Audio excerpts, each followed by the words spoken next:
Hello and welcome to my class. My name is Chad Thompson and I'm a freelance photographer and videographer currently living in Virginia. And what we're going to be talking about in this class is the basics to editing. So this is for anyone out there who's just getting started in editing or maybe wants to find out how to edit their photos a little bit better. And what we're going to be using in this course is Adobe Lightroom. So if you have that, that will be fantastic. You'll be able to follow along a little bit easier.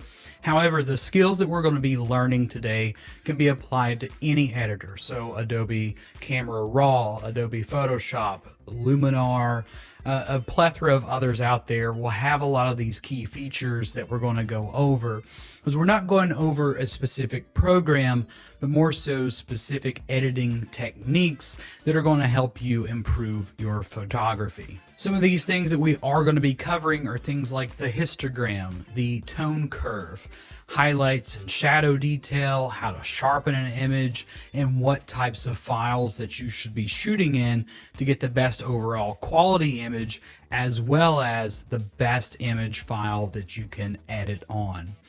I've been a freelance photographer and videographer for about 10 plus years now, and I've worked for a number of clients, including NASCAR, Old Navy, various colleges and university, private clients, you name it. I've done a little bit of everything throughout my years so that way I can experiment and find out what it is that I like the best.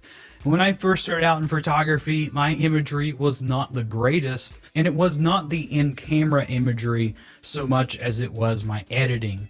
I way overdid everything, and that's one thing I want to get across right now, is that the more subtle you can be with your edits, such as the less likely people are to notice that you edited a particular photo, unless it's some kind of artistic thing, that is the better. You want to be able to edit photos in a way where it makes images shine, look like real scenes and real situations, but not to the extreme point where people actually think that you have edited that photo. So I hope you really enjoy this class, and I can't wait to see you in the next video.